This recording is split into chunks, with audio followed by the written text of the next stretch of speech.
لە 16 ئازاری ساڵی 1911دا فریشتەیەک لەدایک بوو، بەڵام نەک ئەو فریشتەی کە تۆ بیری لێ دەکەیتەوە، بەڵکو فریشتەی مەرگ.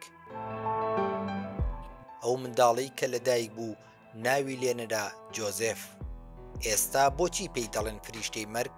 ئەگەر دەتەوێت بزانیت بۆچی، بینەری باس و خواستی ئەمڕۆمان بە. دکتۆر جۆزێف مێنگێل کە هەڵگری نازناوی فریشتەی مەرگە، منداڵێکی دەرسخوێن و زیرەک بوو، هەر بۆیە پلە زانستیەکانی تێپەڕاند و لە زانکۆی مونیخ لە بواری فەلسەفەدا بڕوانامەی بەدەستێنا. هەر لە دەستپێکی گەنجێتیەوە کەوتوو بۆ ژێر کاریگەری بیرروباوەڕی ئەلفرێد ڕۆزنبێرگ، ئەو پیاوەی هیتلێری دروست کرد، ئەو کەسەی کە ئایدۆلۆژیای حزبی نازی لەلایەن ئەوە ڕێک خرابوو. ئەتوانین بڵێن بیرۆکەی ڕەگەزپەرستی لەلایەن ئەوە دەستی پێکردووە. ئێستا با بچینە پێشەوە بزانین جۆزێف دەیەوێت چی بکات. جۆزێف لە خوێندنی فەلسەفە ڕازی نەبوو، بۆیە لە فرانکفۆرت دەچێتە ئەم زانکۆیە و سەرقاڵی خوێندنی بەشی پزیشکی دەبێت. دوای 5 ساڵ بڕوانامە لە بەشی ئەنترۆپۆلۆژیای بایۆلۆجی بەدەست دێنێت. وا باشە بزانیت کە ئەم بەشە لقێکە لە زانستی مرۆڤناسی کە گرنگی ئەدات بە لێکۆڵێنەوەی پێشکەوتووی فیزیکی لە جۆرە جیاوازەکانی مرۆڤ بە پێی تێپەڕبوونی کات و سەردەمەکان. دەتوانین بڵین کە ژینناسی پەرەسەندنیش بەشێکە لێی. ئەمەش ئەو بەشە بوو کە لەگەڵ مەزاج و باری دەرونی جۆزێفدا دەگونجێت، چونکە ئەو زۆر حەزی لەوە بوو لەسەر مرۆڤەکان پشکنین بکات. جۆزێفیش وەک مامۆستاکەی کە بیرکردنەوەکانی حزبی نازی دروست کرد، چووە ناو هێزی پاراستنی هیتلێرەوە کە بە هێزی SS ناسراوە و وەک پزیشکی سوپای ئاڵمانیا دەستی بەکارکردن کرد. دوای چەند ساڵێک لە خزمەتکردنی جۆزێف، جەنگی جیهانی دووەم دەستی پێکرد و ڕەوانی بەرەی ڕۆژهەڵات کرا بۆی خزمەتگوزاری پزیشکی پێشکەش بکات، بەڵام جۆزێف بریندار بوو. دوای ئەوەی بریندار دەبێت، لە تاقیگەی نەخۆشخانەیەکدا دەست دەکات بە کارکردن و دەست ئەکات بە لێکۆڵێنەوە لە جینەکانی مرۆڤ و ئەویش لێکۆڵێنەوەیەک کە جۆزێف زۆر حەزی لێ بوو. لە کاتی کارکردن لە تاقیگەکەیدا جۆزێف هەموو ڕۆژێک دەست پێشخەریەکی خۆی نیشان دەدا، شتێکی دەدۆزیەوە، شتێکی دادەهێنا و زۆر چالاک بوو. بۆیە سەرۆکەکانی پیانوت وا باشترە تۆ بچی بۆ کەمپی ئاوشڤێتس، لەوێ پێویستیان بە کەسانی وەک تۆ هەیە. جۆزێف وتی من دەمەوێت لە تاقیگەکاندا بم، ئەوانیش وتیان لەوێ هەم تاقیگە هەیە و هەم ئەو کەسانی کە دەتوانیت وەک مشکی تاقیگەیی بەکاریان بێنیت.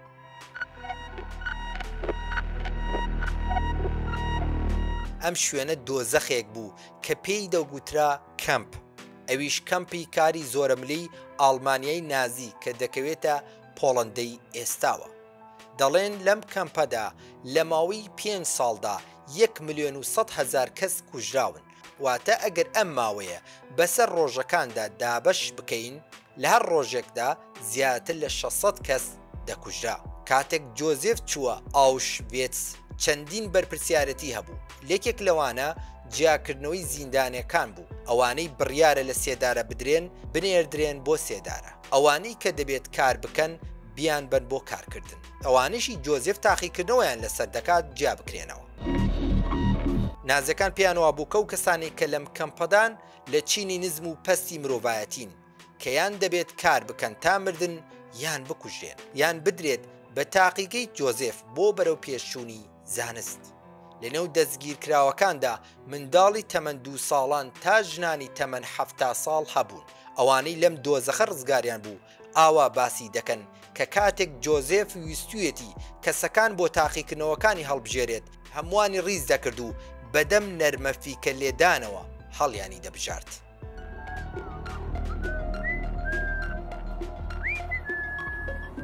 ئەو بۆ پشکنینی تاقیگەکەی زۆر حەزی لە دوانەکان بوو. کاتێک دوانە لە دەستگیرکراوەکاندا هەبوایە، یەکسەر بۆ بەشی تاقیکردنەوە هەڵدەبژێردران. جۆزێف زۆر چالاک بوو و کاری زۆری کردووە. ئەگەر بمانوێت هەموو کارەکانی باس بکەین، پێویستیمان بە چەندین کاتژمێرە. بۆیە لێرە بە کورتی باسی کارە بەناوبانگ و گرنگەکانی دەکەین. سەرەتا جۆزێف ئەو گازەی داهێنا کە زۆربەی ئەو زیندانیانی پێکوشت بوو بە تێکەڵکردنی چەند شتێک گازی سایکلۆنی بی بەدەستێنا بوو کە گازێکی زۆر کوشندەیە. کاتەکەندێک کەسیان دەخستە ناو هۆڵی گازەکەەوە هەمویان زۆر بە ئاسانی و بەهێمنی لەوێدا گیانیان لەدەست ئەدا. خاڵی ئازاربەخشی مەسەلەکە ئەوەیە کە کاتێک دەیانویست خەڵک لە زیندانەوە ببن بۆ هۆڵی گازەکە پێیان دەگوتن هەستن با بڕۆین بۆ حەمام خۆتان بشۆن. ئەوانیش بە جۆش و خرۆشەوە دەڕۆیشتن چونکە ماوەیەکی زۆر بوو خۆیان نەشۆرد بوو. دواتر لە جیاتی حەمام ئەبرانە ئەو هۆڵەی گازەکەی تێدا بڵاو دەکرایەوە. یەکێک لە تاقیکردنەوە ترسناکەکانی جۆزێف ئەوە بوو کە بۆ بەرەی شەڕی رووسیا کۆمەڵێک تاقیکردنەوەی دەکرد کە ئایا دەتوانێت مرۆڤ بەرامبەر بە سەرما بەهێز بکات. بۆیە هەندێک لە زیندانەکانیان دەخستە ناو بەفرگرەوە دواتر دەستیان بە تاقیکردنەوەی جۆرا و جۆر دەکرد لەسەریان. دەرزی جیاوازیان بەکارهێنا بۆ ئەوی بزان ئایا بەرگەی سەرما دەگرن یان نا. بە زۆری هەمویان دەمردن یان لە ڕێگەی سەرماوە یان لە ڕێگەی ئەو دەرزە جیاوازانەی کە لەسەریان تاقی دەکرانەوە. بەناوبانگترین ئەزمموی ئەوەیە کە ویستویەتی ڕەنگی چاوەکان بگۆڕێت. هەر بۆیە ئەو منداڵانی کە لە زیندانەکان بوون زیاتر بۆ ئەم تاقیکردنەوەیە بەکارهێنران. ڕێگەی جیاوازی لەسەر چاوی ئەو منداڵانە تاقی دەکردەوە. یەکێک لە کارەکانی ئەو بوو پێدانی ڕنگ بە چاو بە مەبەستی گۆڕینی ڕەنگی چاو. بەڵام پێشەوەی ڕەنگی چاوی کەسەکە بگۆڕێت مردبوو. پاشان هەوڵی دەرهێنانی چاوی کەسەکەی ئەدا و دەیخستە ژێر مایکرۆسکۆپەوە بۆ ئەوی بزانرێت چ کار لێکێک ڕووی داوە. ئەو عاشقی ئەو دوانانە بوو کە ڕەنگی چاویان جیاواز بوو. ئەوانە باشترین بوونەوەر بوون بۆ تاقیکردنەوەی جۆزێف. یەکێک لە تاقیکردنەوەکانی ئەوە بوو کە بزانێت چۆن دەتوانرێت کارێک بکات کە تەنها دوانە لەدایک ببێت. هەڵبەتە لێرە مەبەستی ڕەگەزی خۆیان بوو، ئاڵمانی ئاریایی کە چاویان شینە و قژیان بۆر و شۆخە بە ڕەنگی زەردی کاڵ. هەندێک لەو زیندانیانەی کە زیندومانەوە باس لەوە دەکەن زۆربەمان جۆزێفمان نەدەبینی چونکە سەرقاڵی کاری جیاواز بووین. بەڵام ئەگەر کەسێک نەیناسیبایە بیبینایە دەیگوت چ کەسێکی باشە چونکە بەردەوام زەردەخەنەی دەکرد بەو پەڕی ڕێز و احترام و سڵاوی دەکرد. بەڵام نەیان دەزانی کە چ جۆرە کەسێک لە پشت ئەو ڕوخسارەوە خۆی حەشارداوە. جێگەی سەرنجە ئەو منداڵانی بۆ تاقیکردنەوە بردران عاشقی بوون چونکە جۆزێف پێش تاقیکردنەوەکانی خۆی دەکردە هاوڕێیان و شکۆلاتی پێدەدان و بە منداڵانی دەوت پێم بڵێن مامە مێنگێلە. لەو مرۆڤانەی کە جۆزێف بۆ تاقیکردنەوەکانی پێی خۆش بوو هەڵیان بژێرێت ژنانی دووگیان بوو. ئەگەر ژنێکی دووگیان لە زیندانیان هەبوایە یەکسەر دەیبردە ژووری نەشتەرگەریەوە. ئەو ژووری نەشتەرگەریە هیچ پزیشکێکی دەرمانی سڕکەر و بێهۆشکەری تێدا نەبوو، تەنانەت دەرمانی ئازارشکێنیشی تێدا نەبوو.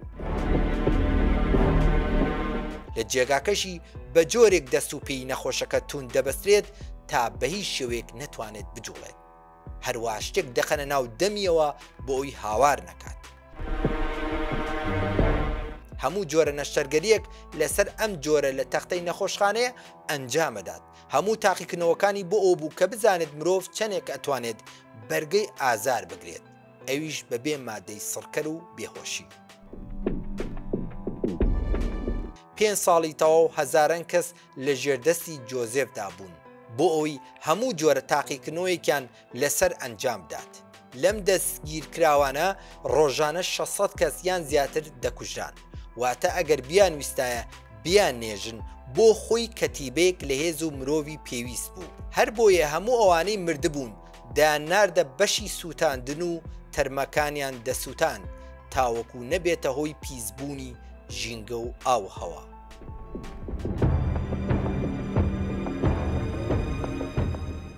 لە ساڵی 1945 شەڕ کۆتایی هات و ئاڵمانیا لەلایەن هاوپەیمانانەوە داگیر کرا. هاوپەیمانان نەیان دەزانی کە فریشتەیەکی مەرگی ئاوا بوونی هەیە. بۆیە جۆزێف بە ئاسانی دەچێتە ئەرجەنتین وەک کەسێکی نەناسراو لە ئەرجەنتین دەست ئەکات بەکاری دارتاشی. چەند ساڵێک بەبێ ئەوەی ناوی خۆی ئاشکرا بکات لەوێ کار دەکات تا زانیان چ کەسێکە. موساد زۆر بە دوایدا دەگەڕا بەڵام نەیاندۆزیەوە. تا لە ساڵی 1976 کەسێک لە بەرازیل تووشی جەڵدەی مێشک هاتوو کاتێک تەرمەکەی ڕەوانەی نەخۆشخانەکرا لەوێ بۆیان دەرکەوت کە چ کەسێکە کەچی ئەو مردبوو. بەڵام وەک هەر چیرۆکێکی تر ئەم چیرۆکەی ئێمەش تێوریەکی پیلانگێڕی لە پشتە.